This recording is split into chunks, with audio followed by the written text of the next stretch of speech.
Works meeting to order. Fellas, could we have roll call? Craig Kushal is absent.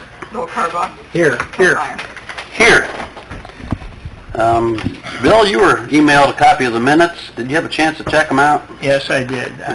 I will make a motion to accept as the email. And I'll second that motion. All in favor? Aye. Aye. Opposed? The same. Thank you. Okay, I've asked the city council members to join us at the beginning of our meeting. Normally they sit in the back of the room and pay claims or okay the claims. But since AECom, they'd like to get home in a decent hour tonight. They're gracious enough to come up at this hour as it is. So I put you at the beginning of the meeting, and I want council to sit in on this meeting. So if you guys want to come forward and make your presentation, update all the council members, what's going on, where we're at, where we're going. Okay. I'm Jim Gerard with AECom. And I'm Todd Froheiser with AECom.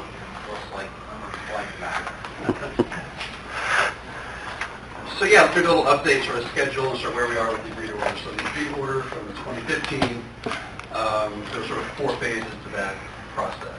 Does everyone understand what the agreed order is or means and all that from IDEM? Okay, go ahead. Okay, yes, the agreed order basically gives you a time frame to develop a plan and put together a plan to address the combined sewer overflow issue.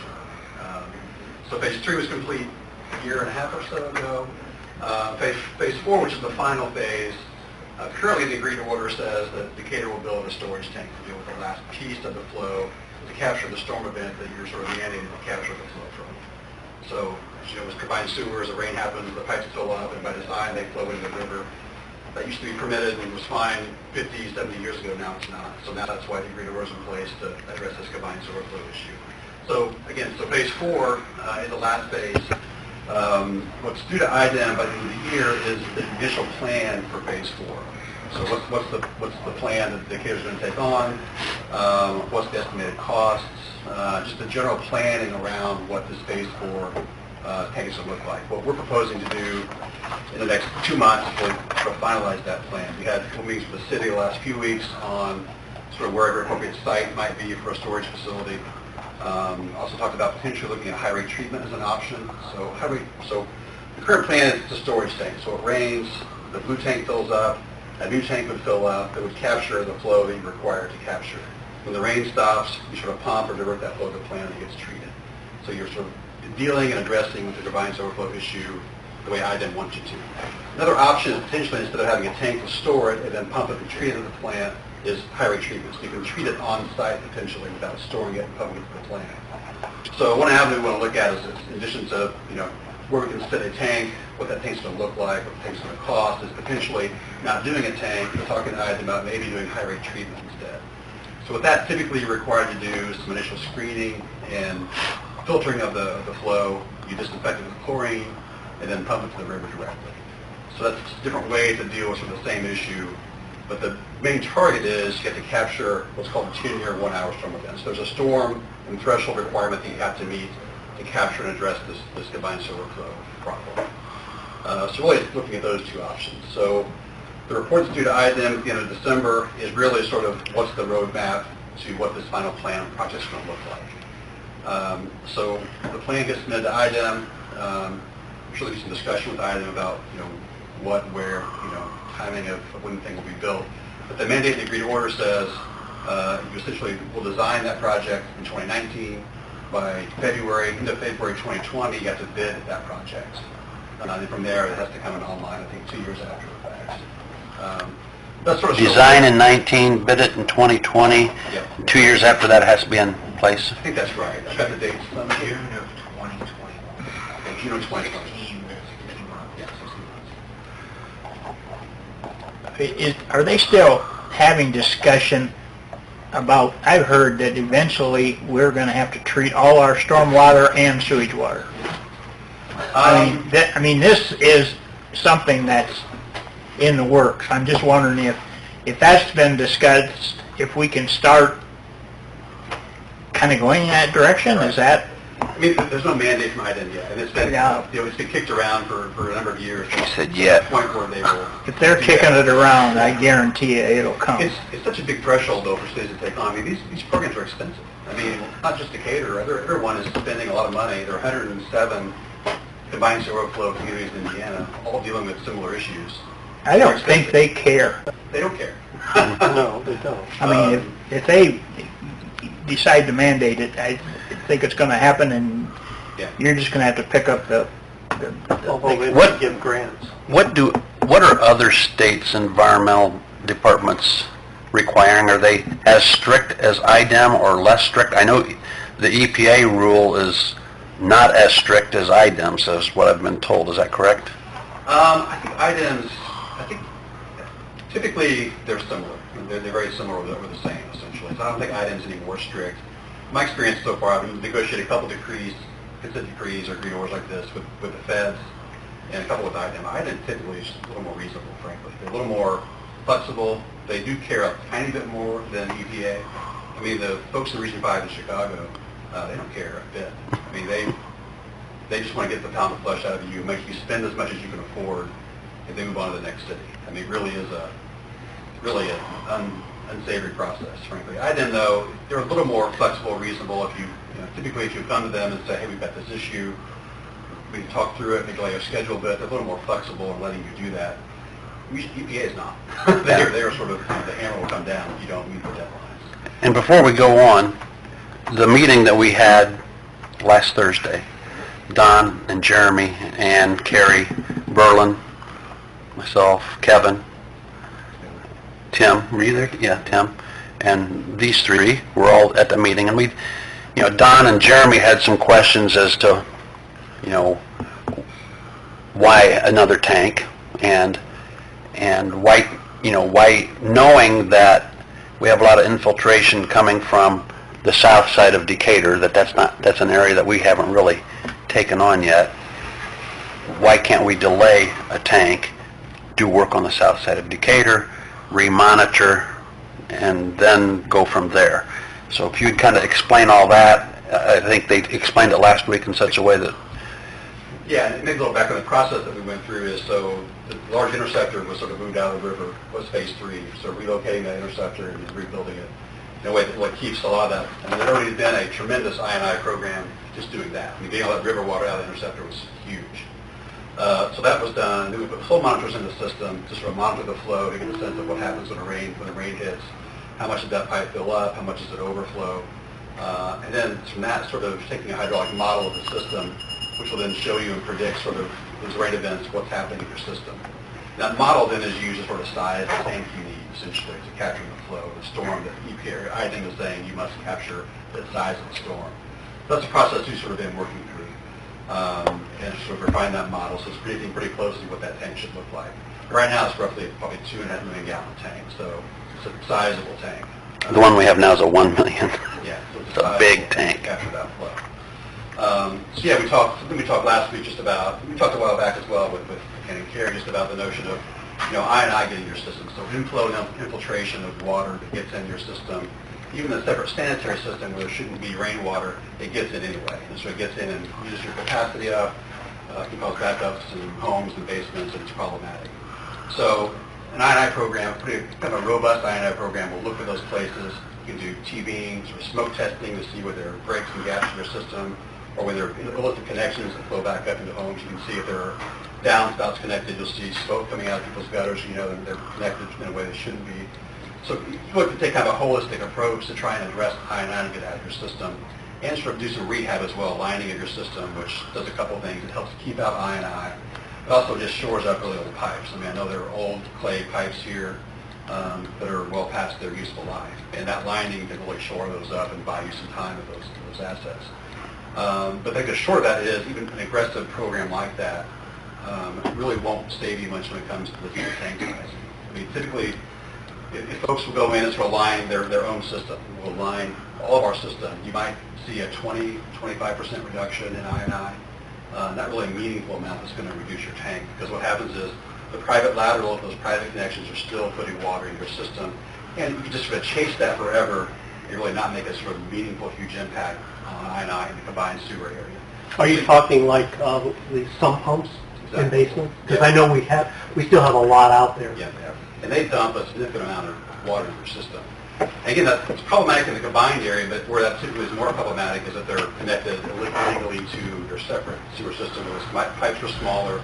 They're designed just to carry, sewage from homes, not rainwater. So, but wouldn't you advise us to get those corrected? Absolutely.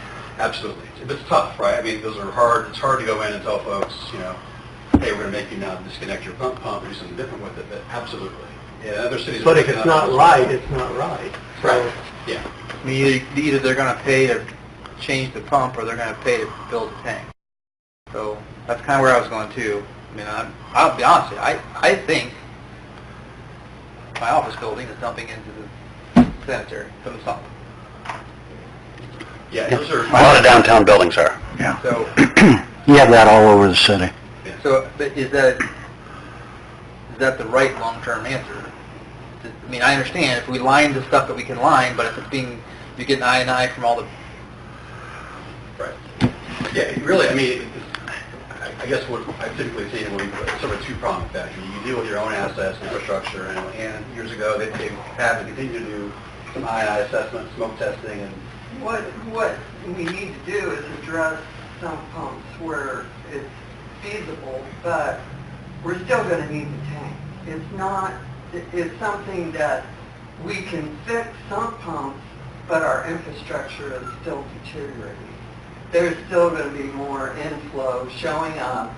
It's going to be a continuous thing to keep our system as tight as we can keep it, but still, it's not going to affect whether we build a tank or even what the size. well, am I correct or not, but I was under the understanding our current tank isn't functioning to its full capacity and functioning the way it should be. no, I think it is. That's not. Yeah, I think it is. It's working, it has a lot of sediment in the bottom, and Yeah. Kerry informed us today that they're getting quotes on getting it cleaned out, but it is functioning. It's minimal amount. I mean, Yeah. it's operating the way it's supposed to. So the 2.4 million tank is on top of the one that we have. Yep. That's correct, right. Yes, the model we did and all the projections have been done, and the flow meter system that we used took into account what you currently have, all the capacity and storage you have with that current tank. And where's this new pretty tank go? Well, that's sort of what we'll decide and what we can study over the next 2 months to figure out what's the appropriate site. We spent a lot of time last week talking about that. We have the other option also to discuss, or The high rate treatment? Is the tank it? Well, right now in the agreed order, as far as item is concerned, the tank is it, right? You've already signed that out of line, you will build a tank. It's just a matter of what size. So we've already agreed to that? Yeah. Right. But That was like years ago. 20 years ago. Was that Commonwealth? Treatment didn't even exist then. Yeah, that was Commonwealth that entered into the agreed order. If we agreed to it, that was 20 years British. ago, are we tied into it? You were still tied to that plan. But having said that, what... Technology's changed, though, they're saying, and you could say, okay, now IDEM, there's this option, maybe. So, and it's not unusual to go back, things change. I mean, we have some of these, 10, 15, 20-year plans and technology and things change, so it's not crazy and unexpected to go back and talk about other options. That's what also we'd like to do in this time frame is, we have some folks at AECOM that this is sort of what they do. They do high rate treatment every day, all day, and they sort of use that to compare with tanks and other options. So what we'd like to do is have some of those folks look at that option here, get a sense of it feasible or not. There has to be certain parameters where it makes sense. Some places it just doesn't make sense, depending on how high that peak flow is that you have to capture right off the bat when the storm hits. The duration of those events that you typically see, just how many times a year you have to activate that system. So based on those parameters, we're going to take a quick look at that, I think, and a pretty cost-effective look and say, yeah, this makes sense let's head down that path and see if it really is something that can work here. And if we think that's the case, then we go talk to IDEM immediately, just to say, hey, we want to talk about this as an option, think it makes sense, we want to pursue it. I think the question for IDEM will be, typically for high rate treatment, you get sort of primary screening and you get some disinfection of what flows into the river, which is good, but it's not full treatment that you get in the treatment plant. So right now, what they've had you all agree to is all that flow is getting full treatment, right? The storage tank's going to capture it, hold it, and it gets pumped to the plant, so that flow gets full secondary complete treatment to the plant. So I think one hurdle with IDEM would be, look, if we want to do high rate treatment in a remote location, what criteria are you going to require for us to meet? Is it just primary screening and disinfection, which is typically what is required for these facilities?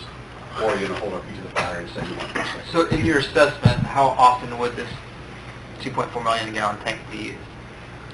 We think 20 times a year, probably. Blue tank full right now, Ann? I haven't been out there, I don't know. The other day it had 19 feet in it, I think they I said. think they said last Thursday it had 19, 20 feet. I guess my point is that the 2.4 is for this, Big storms. yeah, that, Yeah. Last year when the flow meters were in, if I remember correctly, they were in approximately 6 months, and we had 9 or 10 overflows in those 6 months that would have exceeded what we're allowed to discharge right now, it's 10 million hour storm. So, Yeah. I mean, it stinks, right? I mean, to have to spend this kind of money, potentially build a plant or a tank or facility, 300 plus days a year should be sitting there, not doing anything. But that's sort of the regulatory world we live in. Yeah, and there's no way we can expand the current tank? Not in a way that's probably, I think size-wise and breadth-wise, probably not in a way that makes sense. But we'll look at it as an option. Maybe there's a way to expand it a bit and downsize the other tank a bit, so it's not, so the new tank isn't quite so big. But I think by and large, not really. It's 20 plus years old. It could be tough to sort of expand that in a meaningful way. When that was built, was this other tank to be in the future, or did the other tank come in after that discussion? Okay. Was high rate treatment even feasible back when we put that tank in? Probably not, right? Probably not it wasn't widely used, I would say. It probably wasn't something that... Where did that take place? At the site. Yeah, that's true. Yeah, that's exactly right. It's a mini treatment plant at the site. Ann's point is right. The full concentrator on site does does some separate. Yes, there is some technology there. It does just not as robustly as items would make you do.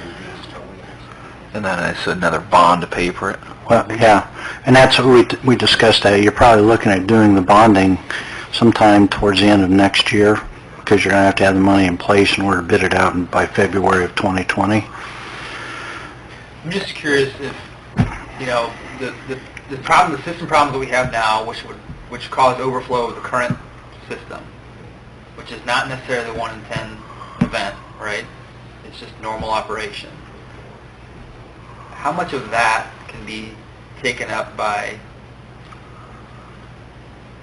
Fixing our problems. fixing sump pumps, doing that type of thing, expanding the current tank? That was the meeting we had the other day. It doesn't eliminate the tank. It might reduce the size a bit. Well, I guess what I'm getting at is that if you did that, would you have a better argument for high flow treatment?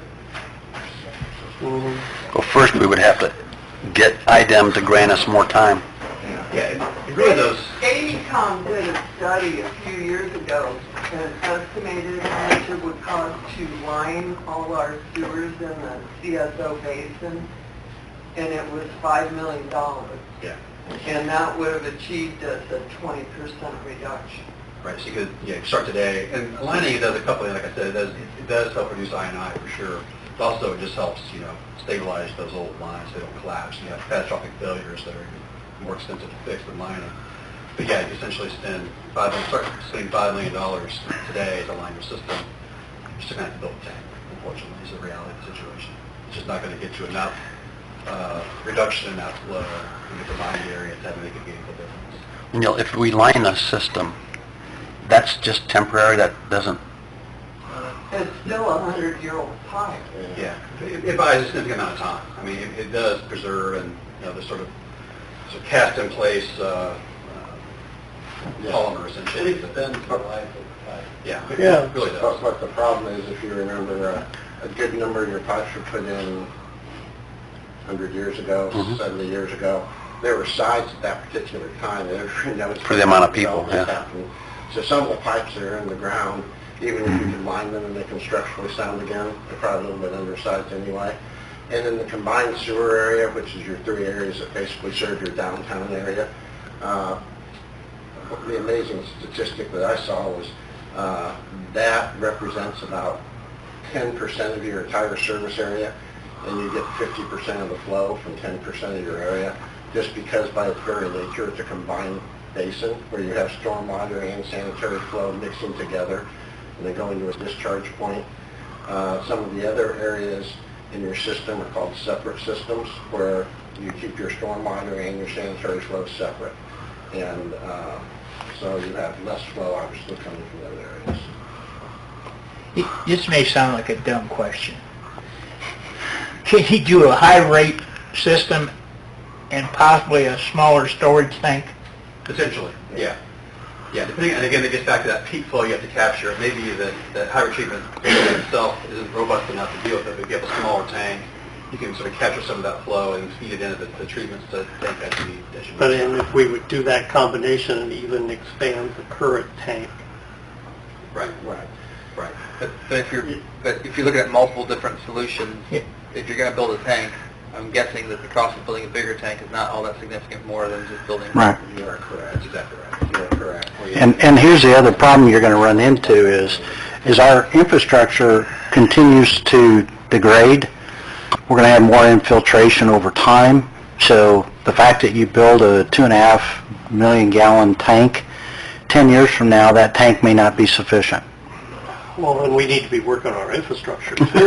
That, exactly. That's sort of why you do both. Yeah. But you're looking at probably 7 or 8 million just for the tank, and you're looking multi-million for the infrastructure improvements. I mean, it's an expensive proposition.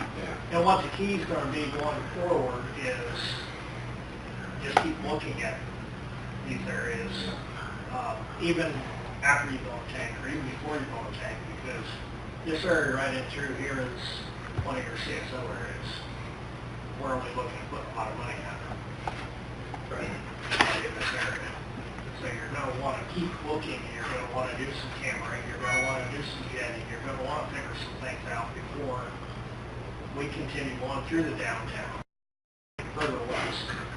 And correct me if I'm wrong, but this is like Dayton to Adams and the river to Mother Street and Sydney CSO areas that are affecting us.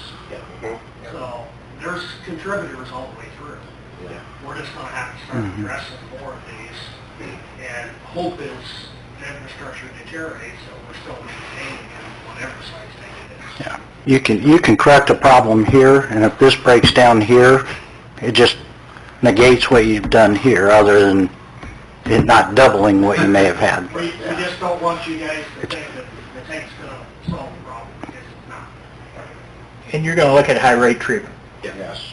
because that's new technology? It's new, but it may be, I guess it's worth seeing if it's cheaper and more cost effective to do that than build a tank. I think there are operational considerations as well for some of those technologies that are a little more challenging and difficult, so that's another piece of this that we want to talk through and make sure it, not only price-wise would make sense, but operationally, can you operate in a way that you're mandating to. As far as the storage tank, right now, they've looked at a lot of different locations, from the old jail area as far north as Compost side, yeah. GE, casting. But probably the two best locations is either in the area of the compost site or in the area where Lytle Barber Shop is. Buy that property and buy the next two properties to the north, which sounds expensive, two houses to the north, which sounds expensive, but may cost less than putting it on the other side of the river because of having to pump it. Why can't you put it next to the current blue tank? Well, that's what we're talking. You don't have enough room currently, you gotta buy more property to do There's that. a hillside there that, Okay, I'm trying to, Yeah, you can't put it down into a Yeah. flood zone area. it has to be up. Yeah. I was thinking that tank was down in there, but it's actually higher. Okay. We can also look at aesthetic things, so to try and make it, not Right, as, they're monstrous and overwhelming. Big and blue. Skyline, so there's some way to, so we'll look at those options as well. so what they're here tonight for is to discuss the Phase 4 long-term control plan and to enter into a contract with the city on this next phase, on this 4th phase, on the work they're going to do to get us to that point for the, Yeah, this gets us to sort of drafting the report that's due by the end of the year, looking at the sites with you all, looking at high rate treatment, having discussions with IDEM if need be, finding the proper site, and then submitting that plan, and having whatever follow discussions IDEM's going to want to have after we submit the plan with the city. Is it worth getting a second opinion? I mean, from another engineering firm? Ann, help me. I think another engineering firm may want to do their own flow studies or testing it. It'd be kind of starting all over. Yeah, I don't think they take work from one place and hang their hat. When we looked at who we were going to use to do this, that was years ago over there in the other building. And we had all these engineering firms come in and make their presentations and whatever, and it was GAI then, I believe, not AECom, but URS, yeah, thank you. And that's when we did the Interceptor. Yeah. If you recall, that's URS came into the picture when Commonwealth came to City Council at the last meeting of the year and announced that they had entered into the agreed order, which we didn't know much None of these about. guys were on council then. Right. So. I think I was. The mayor was not happy with that, and not only did they agree to this with item that we didn't have much say in, but they then proceeded to hand us a contract for their engineering services in order to start the process of what they had agreed to. And Mayor Schultz at that time said, we're not going to sign this, and we're going to talk to item before we go any further. And he then decided that he was going to hire a different engineering firm, and that's how URS and now AECom got involved. And the So- individual that made that presentation works for you guys now, I think. He's in DC all the I think Mayor Schultz said a little more than that, if I recall. He was rather animate at that meeting. He hollered in at my ear a little bit, yeah. Yes.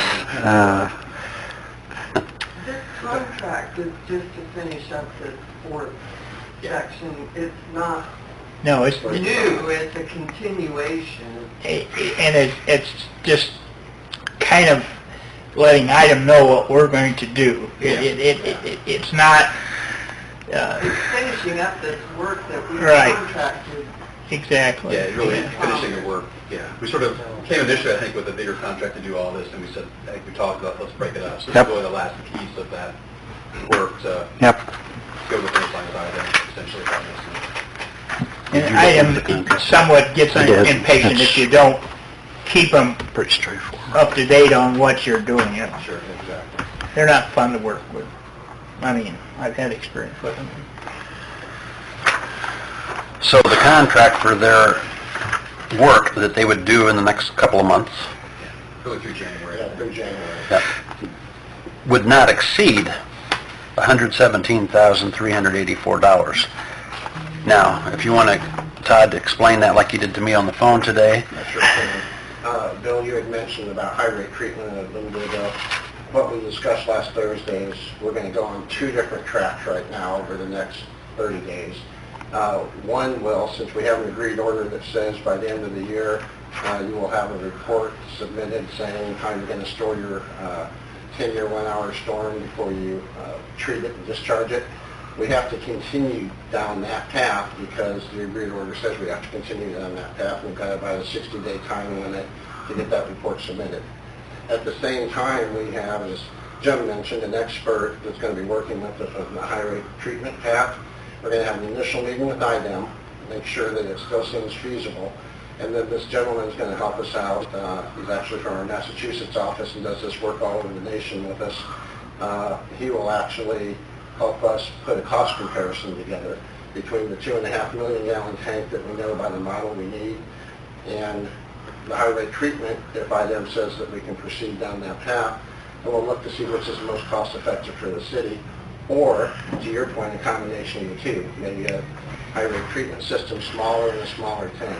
But we'll have, by the end of the year, we'll have all those cost comparisons put together. The very first thing that we talked about last Thursday is we got to sit down with IDEM and make sure that it's even feasible to proceed forward. They might say you need full treatment. And if they say you need full treatment, In your tank. you do the tank, we stop. So there's approximately $15,000 to $17,000 in here that would not be expended if we sat down with IDEM and decided not to go down the high rate treatment path. That money wouldn't be used. So that 117 would become $100,000. If we decide to, after the meeting with IDEM, decide to go down the high rate treatment path, the 117 would probably be used in its entirety. Questions? Like I said, I didn't want this to just be discussed with Bill and I tonight. In Craig's absence, I thought it would be worthy of having everyone in on this conversation, so. Whether we like it or not, doesn't sound like we have much of a choice. No, we don't really have much of a choice. Yeah, there's two things. One, this is an unfunded mandate. You hear about that all the time. That's what this is. It's being mandated by the federal and state government, and we have to pay for it. Second thing that I will tell you, and we discussed this at our meeting, is it's frustrating because the cities and towns are the ones that are being asked to spend millions and millions of dollars to address the issue when it's one of many other sources, many sources, that are contributing to the deterioration of water quality in our streams and rivers. And those are not being addressed. And, I asked Jim, why is that? Why are we the ones that are required to do it? And he says, we're an identifiable source. We got the deepest pockets too. Yeah. The money they can go after. Right. So, for what it's So worth, at the federal level, they're denying these kind of problems. That's Yeah. another issue, yeah. so talk to your state representatives, your U.S. congressmen and senators, because either more funding needs to be made available for these types of projects, or we can spend millions and millions and millions of dollars from here to the end of time, and it's not going to clean up that river unless these other sources are addressed.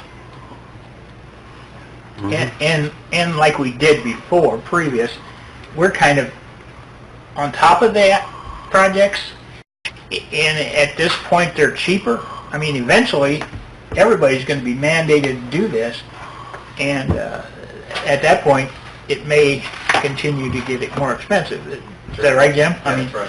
It doesn't get cheaper, that's for sure. No, exactly, and you might as well get on top of it. You might as well be working with IDEM Yeah. and knowing what they want and what, so that we can kind of stay on top of these projects. Yeah. Well, there are any number of communities as well that signed for long-term deals with EPA and IDEM for 15 or 20-year plans that address those projects over time. They get 5 years in and realize, we can't afford this. These projects are more than we thought. Our ratepayers are going crazy. We need a timeout to figure out what we can do to change our plan. But it's across the board. Big cities, small cities, they're all seeing that same issue of, you just can't afford this plan. It's too expensive. And, so you're right. I think you've got it in front of you, so doing it now as opposed to waiting is probably better. The challenge would be, as Tim mentioned when we got here last week, what other regulations are going down the pipe? That's the thing.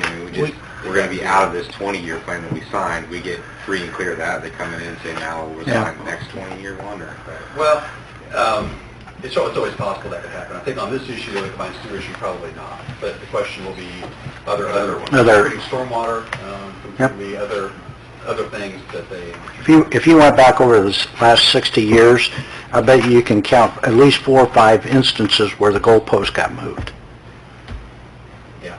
Right now, the new permits are coming out, last few years anyway. I'm not sure. We're permitted to just phosphorus removal from plants as well, a higher level of phosphorus removal. So it's always a new benchmark. If we have to treat stormwater, why have separate systems? Oh, right. Right, you keep your combined system and treat it all. Yeah. And you're right, whoever mentioned treating stormwater, there are MS4 communities across the state, and they do treat stormwater. So you have best management practices in each MS4 community. You have inspectors who go out and look for sources of pollution and track it back to the source and get it corrected. So you're exactly right, whoever mentioned that is. I said that only because I've heard that that's what's going to happen eventually. But like Jim said, it's not in the scope of things right now. But boy, if people are talking about it down in Naptown, Right. guarantee you it'll come. I mean, I think so. Yeah. Not in my lifetime. And the one thing I did forget to mention when I talked about the outline meeting, it was very clear during the meeting last week, that's going to be a combined meeting. Obviously, AECom, IDEM, and then the city representation also, so we're going to send it clear up with both. I'll email all of you, you know, this is the scope of work that they're going to do for us. It's all in here, and broke down the cost, so thought if I emailed it to you today, you wouldn't have a chance to look at it, so I'll email it to you tomorrow. So, You need a motion tonight, though, probably. we to need to approve enter amendment into four. an agreement. To continue on. Yeah, I'll make that motion. and I'll have to second that motion. All in favor? Aye. Aye. Opposed? And and that motion authorized the mayor to sign on behalf of the city. Yeah. I didn't say that, did I?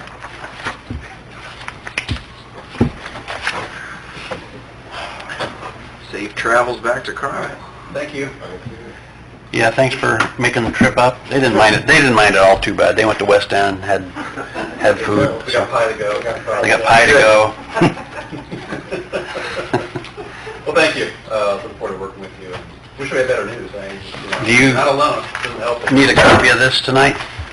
I have at least 2 copies. Did you print one also? I never got it. You never got it. I'm sorry. Well, I'll give you this one, and I'll give them.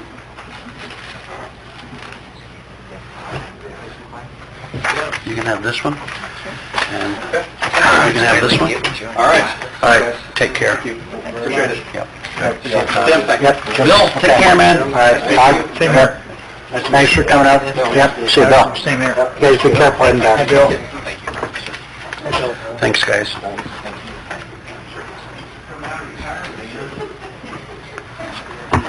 It's frustrating as all get out, Wiley. Well, I mean, well, look what Fort Wayne got well, themselves into. but here's the thing, and it was painfully obvious when we met with them the other day, is that this is an ongoing thing.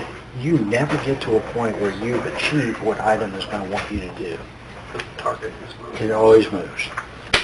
And I don't think any one engineering firm has. And they're all dealing with the same Exactly. issues. I think you get the same result. The one thing that I will say that's totally different about it then versus Commonwealth is they've kept us very much informed, and they are involving us with IDEM on this next discussion. So where Commonwealth went down, they just did it on their own. And that was really frustrating. Although, and I know this is just one instance, but how they could miss that corner house on the first. Well, that, I grant you, that probably should have. And I know that was one. Right.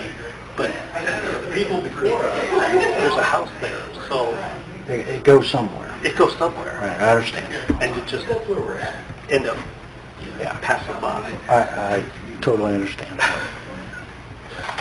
I know if you can't initially find it, okay, but... Lenny, Question. while I'm waiting on them, you want to come up and It has to we'll go somewhere. approve Joel Jackson? I know.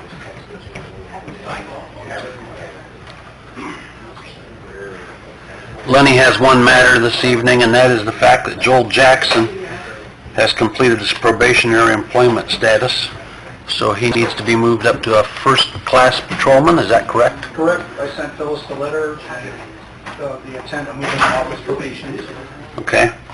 So, I would just need a motion from you, Bill, if you'd like to. So moved, yeah. Yep, I'll second that. All in favor? Aye. Lenny, while you're here, you got any other comments about the police, or you want to save them for...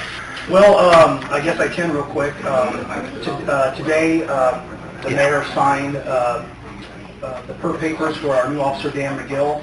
That's been mailed today. He passed all his physical and psychological exams, so the next step will be getting perf approval.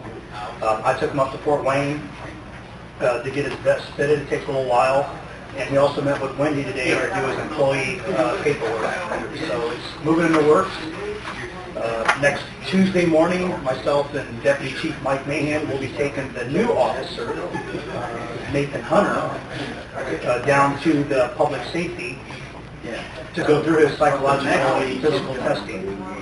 As I told earlier, Austin Gross was hired through Greensburg PD, so we did talk to him a little bit. I think his last day will be November the 30th, so he'll give an official letter of resignation. And you want to stay for just another, I got one more thing that will involve you if you want to stay. Thank you. Yeah, Austin has turned in his resignation then, or he hasn't turned it in, he's just... Not yet, he's on days off right now. Right. So I'm glad we went ahead and moved forward with Nathan Hunter as well. Correct. Yeah. And So things are moving along. Yep. Like I said, we're getting there. Yep. So. Yep. Okay. Thanks. Okay, thank you. Yep. Phyllis, do we want to talk about the item that I brought up to you, or with McConnell? I haven't gotten a letter written, though. That's my fault. So we're at that level. Yeah. I think in that letter, I don't know, tell you how to do it, but somehow we need to emphasize that we would be inclined to take her to a small claims court. Is that proper? Well, at some point, we have the right to initiate legal action to enforce the agreement. I told Ken it would probably have to be done somebody other than myself, because I've got a conflict. I mean, first of all, I've done work for that family, and secondly, my sister-in-law is her aunt. So I'm not comfortable doing that. So somebody else would.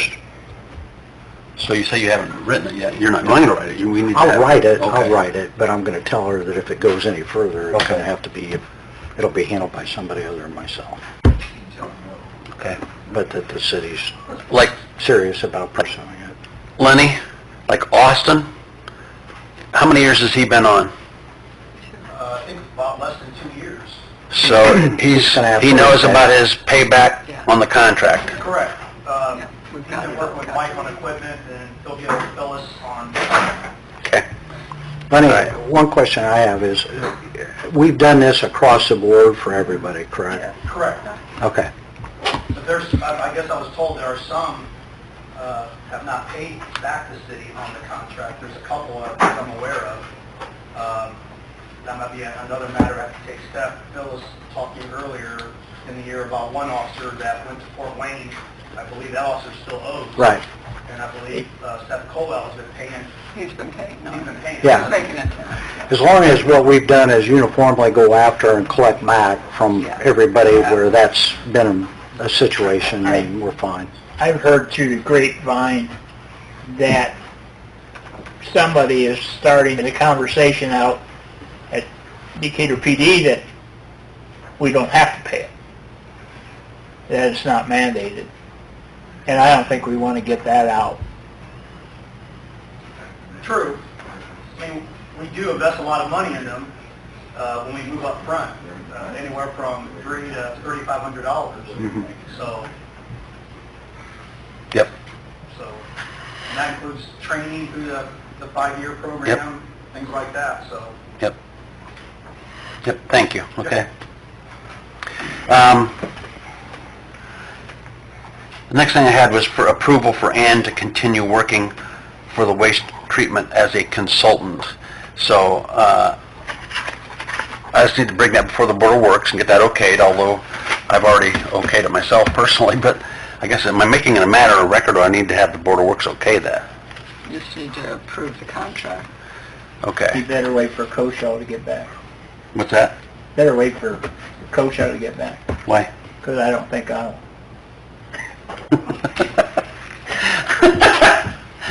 Is it because she's Lutheran? She doesn't work well for me, so I don't know how she'd work for the city. Just kidding. You had me going, though. I think you had all of us going there for a second.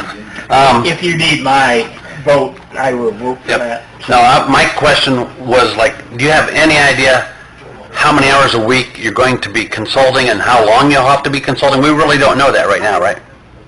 No, but it will depend on what Carrie is working on and what she needs help on. Like, tomorrow, I'm going to be out there in the morning for a consultation with a supplier of a phosphorus removal product that doesn't seem to be performing like it should.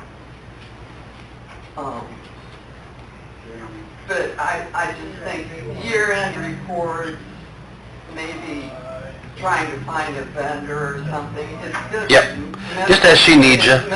Every time you cross something for the first time and you might need her, that, yeah. Have you worked out some type of pay? Yeah, we have, yeah. So, that's all. I just want, we can make that a matter of record, Bill. Like I said, I've already okayed the contract with her. If you'd like to make that a matter of record or approve it. So moved. And I'll second that. All in favor? Aye. Okay, thanks, Ann. Then, the Board of Works, Phyllis told me it's up to us to approve the 2019 holiday schedule. Well, first, can we go ahead, since Carrie's here too? Okay. She wanted to hire this new girl. Yeah. That we can make that a record that Yep. we're hiring. I received from Carrie a note. I am pleased to announce that Susie Wolpert has accepted a part-time lab tech janitor job in the city's wastewater department. The lab technician position is a Class 2 non-certified classification. I recommend the starting hourly rate of $15 per hour. Sincerely, Carrie Filling. And I okayed that, and she has went ahead and hired her, so I just need to make this a matter of record also.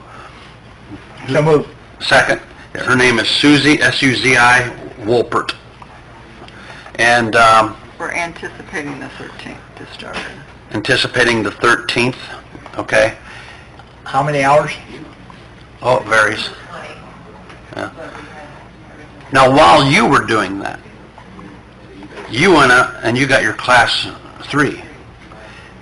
Did you talk to her about that and that being a goal or anything? Or? We have not yet, because being that she's part-time, to run into the same snafu that I did, I'll have my certification, but you have 6 years Right. to get your experience. Right. And unless she moved to full-time, she would not get that in those 6 years. Yep. And just so you know, Bill, maybe you already do, but like Carrie cannot be our certified operator out there right now because she doesn't have enough on-the-job experience time.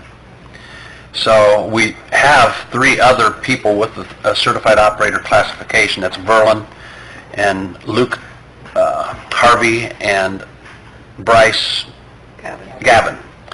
And so I met with them, and Verlin has agreed. Basically, what she's going to do all the paperwork, and Verlin is going to sign off on it for a year and a half until she has her time in, and then she can become a certified operator.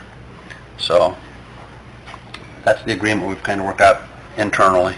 So, and that went well. All 3 of them are willing to do it if I asked them to, but Verlin being the assistant, we thought that would probably be the best. So, all right. Thanks, Carrie. Now, Phyllis, approve the 2019 holiday schedule. It's really, nothing's changed. Yeah. It's the same list of holidays, 1, 2, 3, 4, 5, 1, how many? 13 holidays. There was one...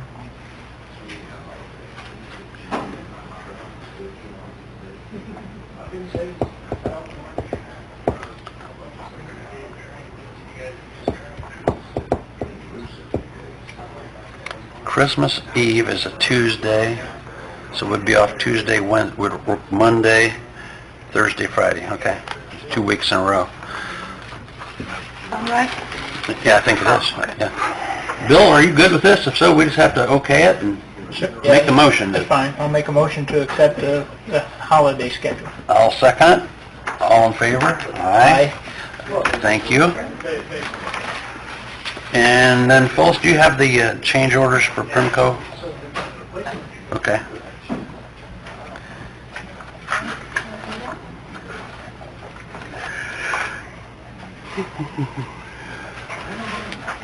The first change order is a credit of $2,700 due to work for the replacement and installation of the proper location of 9 signposts not being performed.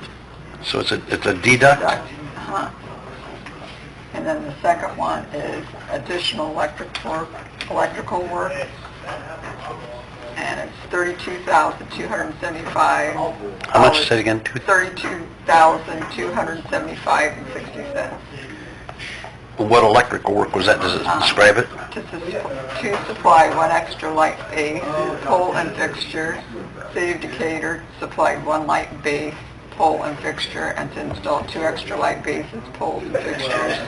Extend the conduit at Madison Street and 2nd Street. They ran 1 to the north and 1 to the south where the existing sidewalk meets up with the new sidewalk. They also supplied extra material and labor to install a cabinet for the power supply and meter base. Installed 2-inch conduit for the power company for the cabinet to the electrical pedestal, then removed 2-inch conduit and replaced it with 3-inch conduit. Their price includes underground meter base only per the power company's request, special order dual lugs, an extra outlet, GFIs, and installed in the outside of the cabinet on the back side. Jeremy, that was sent to you. You already okayed that, right? Yeah. So we just need to approve that, Bill? So moved. I'll second it. All in favor? Aye. Phyllis, what? Did you want me to pay these costs from... Yeah, you asked me that the other day. Or Cam, did you get that? I mean, I'm going to need both the money from the Community Foundation and the city, but unless you want it all to come from the Community Foundation. We have a change order from Primco that's $32,000 basically. Do we want to pay that from community? On top of the 120? Well, and then their final payout too. I didn't know if you want all of it to come from the Community Foundation, or you want me to use up the city's money first and then take it from the Community Foundation. And I said, How much is remaining in the city? I think it's somewhere around 70, 75, somewhere around there, 1,000. To me, it's one and a half dozen the other. I think if you, personal opinion, I would say whatever's not spent in the... But keep in mind, we don't really like it setting down there. Yeah. I'm saying that whatever is not spent in the city could be earmarked towards street. So yeah, I think it makes sense. Go ahead and use what you can from that fund. From the city. No, From the Community From the Community Okay. Foundation. Okay. I guess honestly, it made a lot more sense. I thought we were going to spend a lot of money for that thing, and the amount of money that we had, we'd only spent a couple thousand for that thing. So that explains it that there was an outstanding bill. Is that it then? So we're looking at 150 right now? Well, I mean, from Primco. Right. But, Jeremy's still working on the sound system, which is going round. But Jeremy, that's probably going to be, what, 20-some thousand? I thought it was 30. We set it at not a maximum of 30. So, but you're mid-20s probably. And other than that, I think we're about there. There are some things that I would like to see done yet, though, and I think everyone would agree. The restroom building, that overhang that's sticking out is pathetic. We need to yank that down and either not have anything at all or put a new overhang on it of some sort, and maybe a little brick work on the building itself. Otherwise, I think everything's about done. I did send out an email about a week ago on closing that project out. I received very little response from anyone. I do have the closeout, the final closeout numbers. So if anyone still has any objection to the Madison Street project, they need to really let me know. If they know of anything else that's still out there hanging out, because Who'd you send it to? Melissa, Ken, Phyllis, I don't know if we got it. I'll have to go back and look. The emails have been up and down the last couple Yeah, of weeks. yeah, you might want to, I do have the final number 8 payout. I'm just waiting to see if there's any objection to any.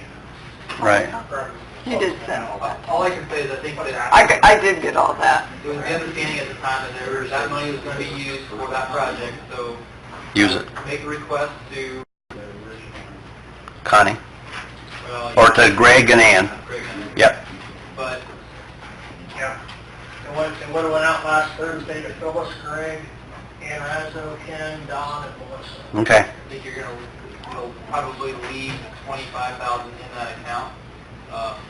Seed money for streetscaping. I would say whatever money the city has set aside for that project, if it's not used, I would try to put it towards streetscape. Yep, I know, that's what I'd like to as well, but again, Because you already have a, you have to go do, there's no reason not to use that money. Right. You have to sit there and right, get more fees. you good? Phyllis, I'm going to send you this final, just to make sure that it makes sense to you before we hear back from everybody. Okay.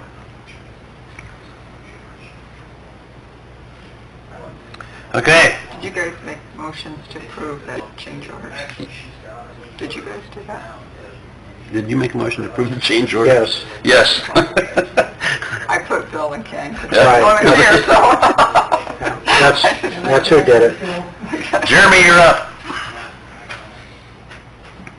The way I have it is that the change orders were approved and it was authorized to use ACCF funds to pay them. Actually, Phyllis, I just looked back through my phone, you do have the final payout. I thought I did, It's yeah. Number 8, yeah. Yeah. Okay. Natalie sent it to you also. Okay.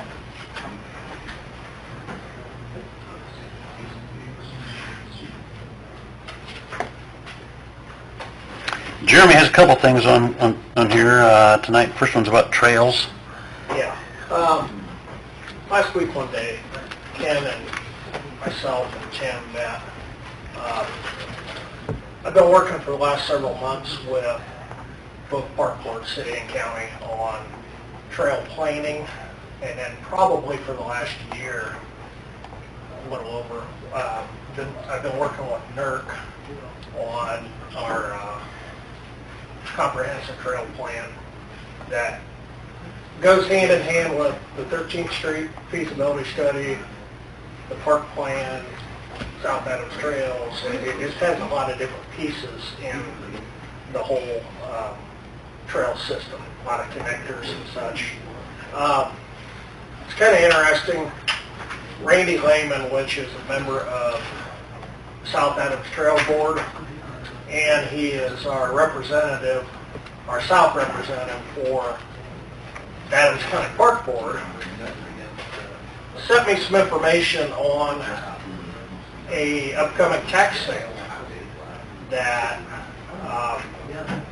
there was 26 parcels on tax sale that's owned the Bain and Railroad property. And so Randy and I obviously had a lot of questions how this was going to work. We had a meeting with Mark Burry in the first part of October to discuss a lot of these parcels with Mark to see if they could be removed from the tax sale if there was interest from either city or county. At the time, he indicated no because they were already advertised. He didn't feel that they could be removed. So they were left on the agenda for October 31st, the tax sale. In the meantime, Mark had checked with several different people, some other attorneys, and also, I believe he talked to the commissioners. He didn't come right out and say it, but I believe he talked to the commissioners about it. Realized this was going to be a pretty cumbersome project to try to sell these to the property, the adjacent property owners. So what they agreed to was they removed all 26 from the tax sale. At the same time, when they removed them, they are reserving the right that if the city of Decatur Park Board, Adams County Park Board, decides that we're interested in any of these parcels, that we could solicit a letter to the commissioners indicating this. And then what Mark is interested and willing to do is contact the railroad companies and offer to have these removed from the back taxes if they will deed the properties over, free and clear. We only have just a couple areas. Don, if you could pull up the Elm Street area. We only have a couple areas that's really going to affect the city. And basically it's this area right here that runs from Elm Street back to the jail property. It's the long stretch. By the Eagles. Past the Eagles. West of Schermeyer, east of the Eagles, that. Yep. Yep. That basically runs to Winchester. The commissioners own this portion here, this 1.2 acres, or 1.04, whatever it is. What we're looking at is if we can acquire these parcels, even if we don't do anything right away. The park board is interested in at least having them for down the road for future development and such. Stop, Don. Head back south. What the commissioners and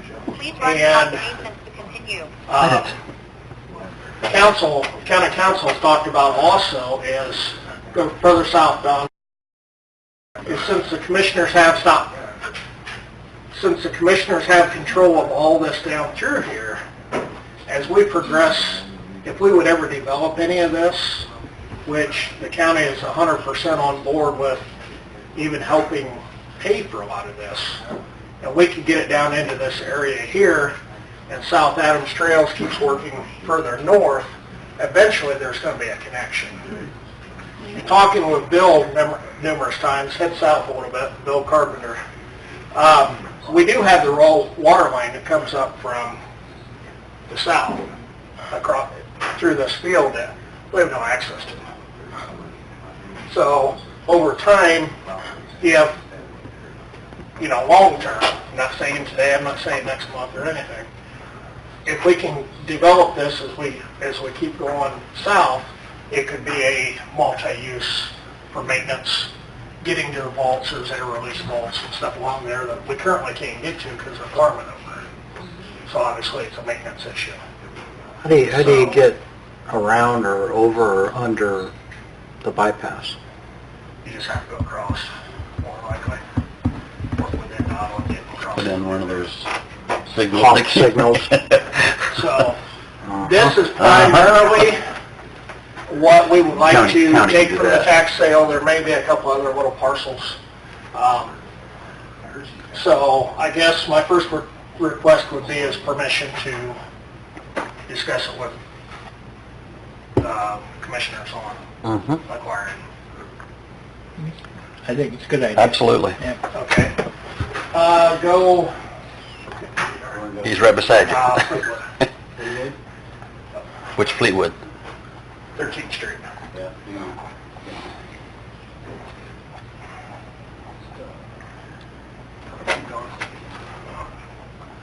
Okay. Patterson Street. Close this box out. Okay. I look at a lot of different things as I'm driving around, and one of my many duties is ADA compliance, mobility, and such. And what we're having a huge problem with right now is with Rev, with doing all their remodeling and their service area. Those people are walking down Patterson Street Yeah, you don't have sidewalks a here. lot. Looking and talking with different people over the years, and talking with Tim the other day, there is 2 rails in here. There's one that goes back to Delco, and then there's a banded rail on the other side of here. What I would like to see us do is at least talk with CSX to see if we could acquire, or they would give us that abandoned rail. And what this would do here is it's a connector of many ways. It would give these people a place to walk coming this way, head west on. And this gets wider as it goes, stop. This gets wider. The rail actually comes in here, but this rail keeps going. Yeah. Well, you could continue to keep going if we acquire this. I would like to acquire this, but also at the same time, go north, Don. Stop. Too far north. Right there. Also at the same time, if we come through here, when we took County Road 50 over from St. Mark's, there was a lot of talk from the board of directors, so, okay, are we going to do anything with the road? You know, the road's narrow, their portion. They have their daycare walks. When they walk them now, they walk them in the cemetery. They have to watch when they're walking in the cemetery because of funerals and such. So the other thought, talking with them, is would it be feasible to run a trail along here? East side? Head north. Probably east or west side, probably west side with the cemetery. Come south, Don. No, the other way. Sorry, come The other south. And then also, what you have here is this pathway that goes through here already that takes you to Hannah. It takes you to the park. That's already there. So that's a huge connector. Yeah. Take me into Hannah and down. Comes through here. You have the trail around Hannah Nutman. You come out here, you have the trail that goes back to the golf course. See, there's a lot of connectivity here. So we're going to work on some of these little things. I have one question, though. Yeah.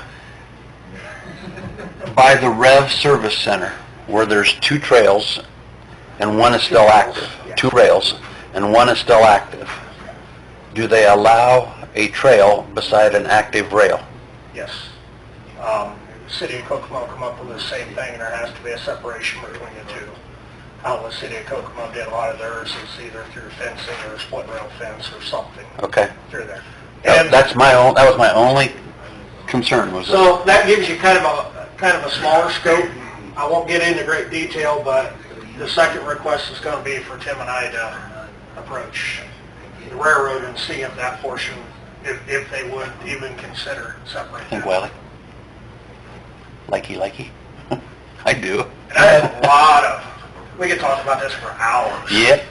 This has been building and building. Okay, go to Luca Mills. Just give you a little heads up, we met with DNR last week on the final inspection for the nature preserve. So far, so good. We were supposed to receive an email saying that we passed. All they would respond to is checks in the mail, meaning that they owe us $10,000 in retainage, $9,999.99, because they got audited and they were a penny off. So anyway, when we got to this point, we stopped. You know. On the trail. Yeah. Go a little bit. We're kind of out of shape. We don't walk the trails much, so we stopped there at the bridge and talked. But my question... That's the railroad trestle right there, right? My question to Bob Bronson is, Bob, why do you guys still own rail property? He said, we do. I said, yeah. He said, where at? I said, you're standing on it. He goes, we don't know that. So I pulled it up on my phone. Guess what? They own it, they don't want it. The highlighted area, and it splits, the highlighted area through there, keep going down, just kind of go slow. You can see where it drops down a little bit, where there's the two different parcels here. That jig kind of goes back and forth with Dave and Nancy Lucanville. They have bottom part, some places they have the top part, and such all the way through there. What the DNR is interested in doing is, it's kind of a lengthy process, but what they will do on this is that the city is interested. Stop when you get to Pickwick. If the city is interested, they will run this as an accessive what do you call it, Tim, property or? Exit, or it's, there's a phrase for it, but it's Anyway, basically... They don't need the property. You don't need the property. It's extra property that they don't need. They do not Surplus want these property. properties in their name, period. So, Luganville's okay with that? we would still have to talk to Oh, Dave. okay. It goes this way. Okay. So we still have part of it. It's just it switches, it may not be as wide through different areas. But anyhow, I said, okay, Bob, I said, if we do this, though, that's a lot of expense to clean this up. Of course, Bob just smiles. And he's like, well, you know, we can deed this over to you. And I'm pretty sure, as Bob was talking, he makes a lot of these decisions, that we can pay to have this developed. Better yet. Mm-hmm. I said, okay. So thinking about that, this does continue on past Pickway, but give me more towards Pickway down. Okay. To kind of give you an idea where you're at, Jim Hitchcock's house is right here. The Lake Shores is up in here. So a thought we had was, you know, this can continue on to is 375 heading out of town, or what you could do, you know, if you did acquire this at some point, is turning around the corner. And this is long term. Keep that in mind. Come back towards Lake Shores, down. You could turn this and bring it down Pickway. Keep going down towards Lake Shores. Keep going down. There we are. Tie it back into that sidewalk. How long will that trail be? Not as long as what you think it is. But you're on people's property there when you turn that, right? We'd have Correct. to You would have to get with the county to... for easement there? Yeah. But basically you would tie it back into here. Here's the glory of this. Keep going towards your middle school. And it shows you your little different pieces of your puzzle. Get me to the Monroe Street intersection. The last couple of years at Steve Crawl, okay, what you would do is you would come down here and cross over to here, head towards the middle school. See, we put all these sidewalks in years ago, That's a nice wide sidewalk, too. all the way up to, all the way up to the entrance. But once we put that in, Steve Crawl and I talked to the school at the time, and I think I might have still been there. Because our section cost $10,000. Correct.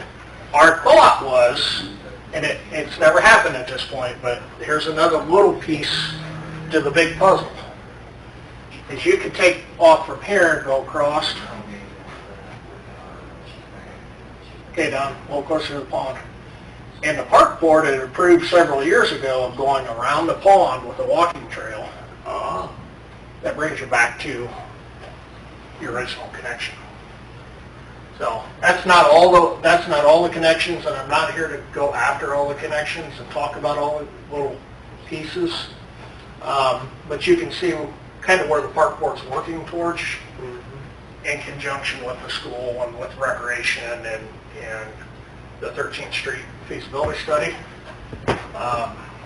and identifying a lot of these areas that I see daily. I know a lot of you guys see. Tim has talked with, talked in many meetings about telling stories about people crossing the street. You know, we have a little connector out on Winchester Road that we promised the county and promised the state that we would do at some point. I'd like to talk in the next couple of months about making that happen in 19, you know, to fulfill our promise to them. There's just a lot of little components to this that I think is really exciting. I'm not saying that we're going to run right out and do all this and pave it right away. You know, some of these... Is that what you're talking, surface-wise, pave or stone? Maybe long term, but initially probably stoning them. How far would you go east from Pickway? Would you use that? Probably just that Pickway, or Just you there? would have to figure out once you saw what kind of property. you Because had. that's all railroad yet, Yep. and it goes We clear, can go, yeah, we clear to Wilshire, right? We can go to the ice cream place if you You want. can, you can jump on. Put the pavement there and... Oh, yeah. You can jump on the rail behind Les's house, acquire about 3 parcels, and fall in behind Dan Buchanan's, there's an elevator, because that's all still rail property. Not saying that we want to do that, or the county even wants to do that, but that's some of your potential that's still out there for the recreation. Do you remember when railroad ties were in the, when you did landscaping, everybody wanted railroad ties? I bought railroad ties from the railroad going east off of Piqua. You drove the old pickup truck out there and just load them up and went and used them in around the house. And As treated lumber buyer for Do It Best, I've bought tens of thousands of railroad ties. What do those weigh? What do those weigh? I don't know, but you Railroad got ties? 240 of them on a semi. That's all I remember. They're heavy. It takes a couple guys. They're heavy and they're dirty. Lift them. Yeah, they are. Yeah. So my third request is that to give permission to talk more with the DNR. Well, If we develop it, we develop it. If we don't, we have it Well, for long term. I totally agree with what Jeremy's saying, is if you have the opportunity to acquire these Yep, pieces, yep. whether you sit on them until you can afford to do it, or connect it, at least you've started the process. Kind of a no-brainer. And you have the property. Yes, that's the biggest, Exactly. that's one of the biggest issues. The second thing, though, is with regard to that particular stretch, if Bob is saying that there may be funding to actually develop it, Bob's not going to be there forever. So that may be one place where you actually pursue the development while you have the opportunity. At least get it to Pickway, because I've heard from several people that live out through there, man, it would be nice to be able to get on something here and come Into town. town for the concerts and for the other events, or get to the, the runners, the walkers, if they just use that little half-mile stretch or a mile stretch. Terry, just hop on the trail and come on in. I'd still... It's something that I've been thinking about a Never know, lot. Terry, When but Don started a year car ago, or something. he was just like, wow. Watch you. Looking at all these, they're all possibilities, and now I have time to look at it, and I'm looking at it really hard. I'd still like to see us go, since the county was generous enough to make that path on Winchester, tie Meadows across Creek in, and come up in front of Porter's, or Porter Bruins. Bruins property, and connect to that sidewalk. And I did talk to Charlie and Gene, they're totally on board with it. Oh, yeah. That is one of the You know what Wayne areas thinks, is that you would definitely want to do an asphalt. imagine it. Yep. Be a Due to drainage concerns and floodplains and stuff. And the school, I'm not going to go through it tonight because I have one other topic, but Yeah, and you're running short on time. So. in probably Wendy. in about a month, I want to talk to you about some things that also would be going on at the school. So, kind of ties into the same thing. Jeremy, I've got a question. I walked in the parade. Is the lights on the bridge, is that our responsibility, or is that the state? Dark, is it? It's dark. What? That bridge, had that The whole stretch was dark until they Yeah, redid the yeah, highway. exactly. Then they added lights there. well, See, what they did is we have lights closer to the bridge. We never have lights on the bridge, but we have a pole closer, just about to the end of the bridge in the Riverside. Entrance right there. Right there in the entrance. Well, they ran that storm sewer through there, so they moved the pole back, and that made that dark. We looked at some options of maybe putting either one side or another, on both sides, putting additional, another pole or something up there to help it, or even something on Riverside's property back just a little bit to get that lit. I've been across some bridges down in Florida where they have lights mounted The on bridge. the side of the bridge itself. Is that something that would be possible or feasible? It's possible, because our argument to NDOT could be is you made it dark when Yep. you Yep. run project. Yep. Yep. So that's something we can definitely talk with. I didn't mean to take you away from your No, you're presentation. But, no, you're absolutely I right. just happened to remember that. It is. I noticed it. Back to the, too. Back to the trails. Yep.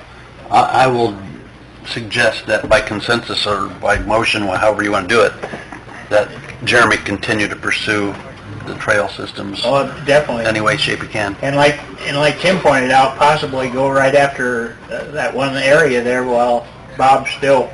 Yeah. Bob indicated that there's about, did you tell me, there's about 90 million coming up in grant money? There's a new program, I think, starts in early 19, that could help with some of these. Good. My first request, if you're ready for that, Mayor. Yep. Back in, how long you been mayor now, 3 years? Yep. Back about 3 years ago, the street department purchased a replacement vehicle for myself. It was a pickup truck that I drove for a few months.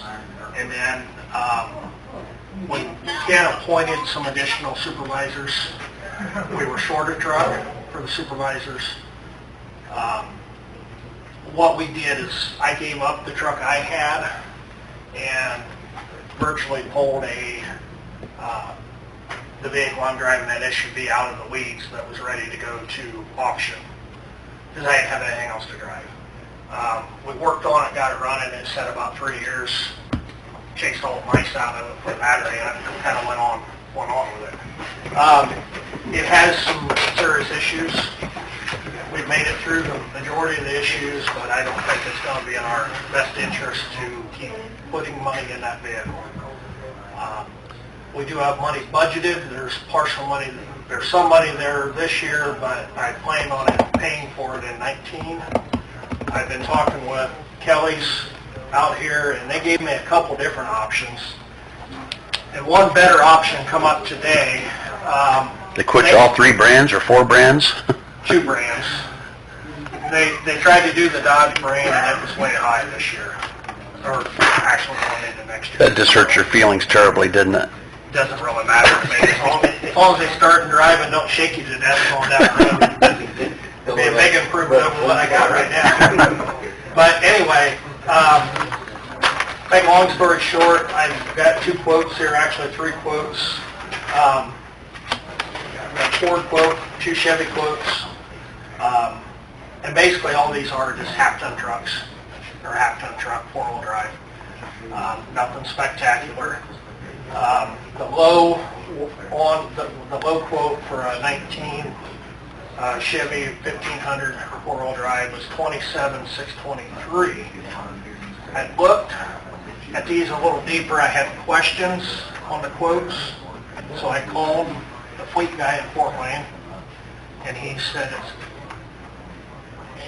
well, he goes, I'm wondering what you were going to do. You know, he quoted this about a month ago, and I said, well, how long does it take if you order something like this? Because this is right off of the assembly line. He said, well, I'd have to key it in, but he said, Kelly bought a bunch of these trucks.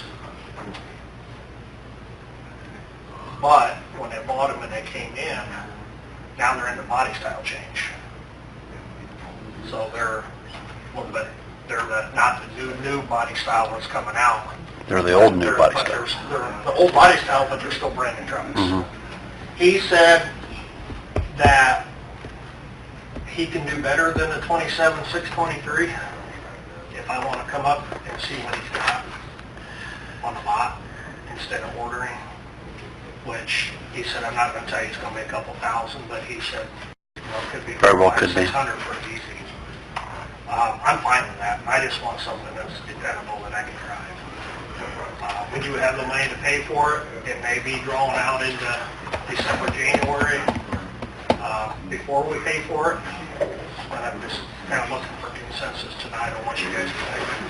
It is in next year's budget. It Yep. has been approved. It's not going to be any cheaper if we do it later. I say go for it. No. And like he said, it's getting to the end of the year. He's had other inquiries on some of these documents. If you don't mind driving that old body style. No. There's 0 miles. And he's like, well, you want to know why he's telling me? Crank up windows? Yeah, basically, yeah, they're work trucks. They're not like the last 3 that we bought, where they would pull Like equipment and Don's. stuff. The last 3 we bought was our bigger trucks to pull equipment and stuff like that. This is just basically administrator vehicle pickup. You got mine. I'm good. Yep. I'll make a motion. I'll second. All in favor? Aye. Thank you. We got 20 seconds to adjourn, Bill. Motion? Make a motion to adjourn. I'll second that. All in favor? Aye. Opposed? We're adjourned.